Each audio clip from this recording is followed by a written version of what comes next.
In order to understand correctly the structure of the Muslim Brotherhood in Europe these days, we have to get back to 1984, because after 20 to 30 years, the first exiles and students belonging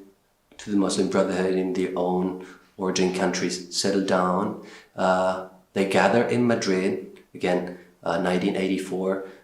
in order to put things down to paper. The time for them, or that's the way they understood, had come to organize, to settle down. It was still their own causes back in Syria, in Jordan, in Egypt were still alive. They understood that Europe was also the right place to carry out their own activities. It was a place to establish their own institutions, and that was the birth of a non-existent or no longer existent institution that ended up being Viole, now called the Council of European Muslims, in 1989, if I remember correctly. Viole, that's the way we refer to it nowadays, but the Council of European Muslims after 2020 is an umbrella that gathers all institutions, all associations which at national level belong, at least ideologically, to the Muslim Brotherhood in Europe. That doesn't mean that there are other organizations that belong to the Brotherhood, because this umbrella, Viole, just recognizes, or mostly recognizes, only one association, one institution per country, but it gathers the most important players like UOIF in France, or LMB in Belgium, or other representatives. Then Viole, when it started working, it also noticed, or it also assessed the necessity of building other institutions, trying to give them a sense of independence, which is not real, because we can find mostly the same individuals, key individuals in the network of the European Muslim Brotherhood at the head of these institutions. And these institutions try to cover and to represent European Muslims in all important fields for them. And that means education, such as the European Institute of Human Sciences, with headquarters in France, but also present in Germany and in the UK. We're also talking about their own economy and financing, establishing Europe Trust, their own tool for channeling money to their initiatives. We're also talking about the European Council for Fatwa and Research, an institution created in order to provide jurisprudence orientations to European Muslims. Of course, all of them with a very bombastic name, if I may, trying to confer a sense of legitimacy, a sense of representative that is not really real on the ground. So the European structure of the Muslim Brotherhood covers all aspects, from the national level, from grassroots militants acting at a local, national level in all European countries, to European institutions managed by a handful, if not a handful, 20, 30 key individuals that are their main tools for lobbying and holding relations with the European establishment at a higher level.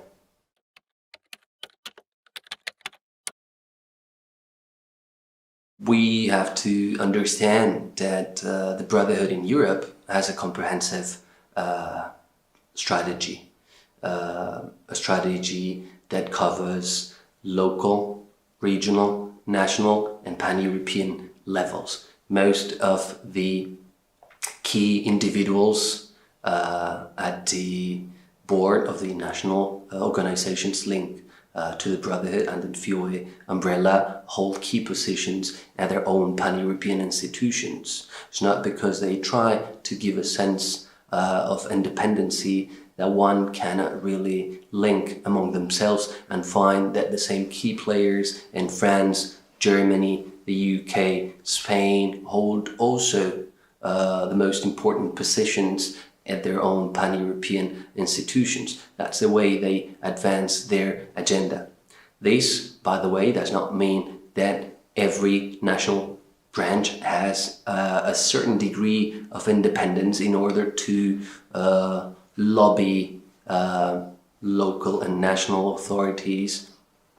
in a certain way that differs from country to country, depending on the main topics present in the political agenda in the country, that can of course vary from Islamic feminism in Spain, for example, the Viole in France, which is a great issue, or other topics. So they work in a way that serves national interests, their own national interests in their respective countries, and at the same time they have these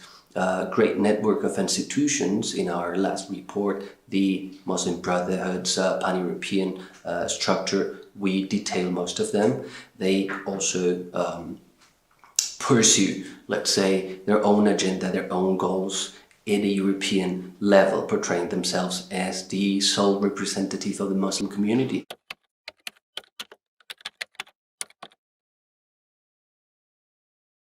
The main reason between the existing branches of the Muslim Brotherhood are the size of their own community. There are countries where their presence is dated on a longer time, such as France, the UK or Germany, where their presence is so big that they are really active in many fields, much more than in other countries where their presence can be tracked down but is not so big, such as countries in Eastern Europe, Romania, for example, Ukraine, where their presence is smaller.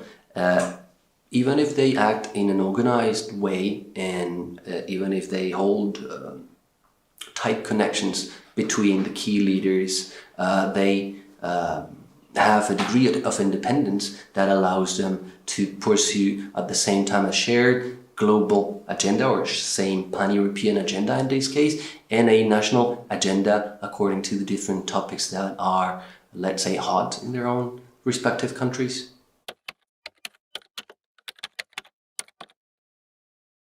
I describe the strategy as a very or highly comprehensive one. I think they all agree on the short-term goals, and I of course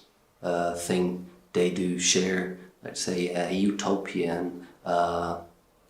long-term, if not unrealistic goal of Islamizing the West. For the time being, the strategy is oriented to build a stronger Muslim identity, an identity which is based in their own orthodox understanding of what Islam has to be, not only at an individual level, as most European countries understand religion as an individual practice, but also as a political way of advancing their own goals, and a whole system, a holistic system that should govern the believer's life. I would describe the strategy as a fully comprehensive one, coordinating from the national level to the pan-European level. We have to understand that they have shared goals at the short or mid-term, which is building an identity which is based in their own understanding of Islam and how a Muslim should live his life, something that surpasses the individual side of the believer's life, driving it to a more active and a more committed person in his own society at a local, then regional, then national, then pan-European level. And of course, having in mind that they also share an utopian goal of Islamizing the West, which is something, of course, which is not realistic today. But in any case, that's what they believe. We also have to say that a main point of the strategy is representing Muslims something that at the same time darkens the voices of other Muslim individuals and of other Muslim communities, giving a sense of homogeneity that is not true and doesn't really hold to reality. Most of the key individuals managing national and pan-European brotherhood structures are an elite. They've been educated in the best universities, they're very successful businessmen, and they're very attuned, they follow closely what are the main debates in the European arena, what are the main topics, the most appealing ones to the youth or the European Parliament. So they've polished their own discourse, their own narrative in a very successful way. However, they find themselves very often at a crossroads. They have to suit European narratives and European standards of talking openly as a representatives of most of the most important communities, but they also have to satisfy what their more conservative audience, their original audience, wants to listen, and that of course causes trouble from time to time, because it is not easy to hold a certain discourse, for example, in favor of human rights or LGBTQ communities in Europe, and then holding or preaching on completely different values in more restricted contexts.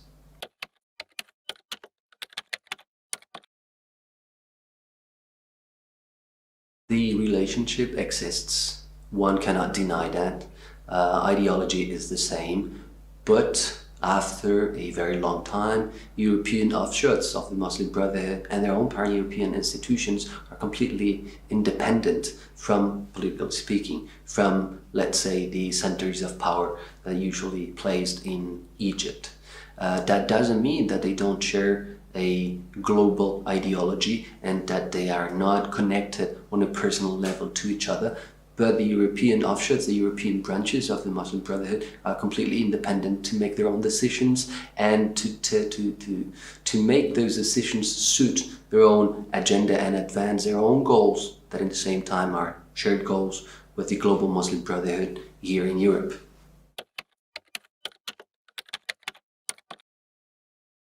These days, plenty of these figures remain, let's say, figures of the past. New generations are taking over. Rashid al-Ghannouchi, the leader, all-time leader of Ennahda, is no longer focusing on European issues. It is true that he made part of the first, let's say, board of members of the European Council for Fatwa and Research, and he was very active in the British milieu. He's a very representative and respected figure. There are others, just to mention a couple of them in the UK, Azam at-Tamimi or Anas at-Tigriti. But the truth is, not only because they're too easy to recognize, but because younger generations are taking over, generations that have been born and bred in Europe, they no longer have the same specific weight they used to have till the beginning of the century. So now this poses a problem, because identifying ideologies behind people that are not so easily recognizable is a real challenge for the research, for the academic community. But the truth is that many of these figures, after the Arab Spring, and mostly in those countries where the Arab Spring developed into revolution, went back to their own countries and focused again in their own national causes.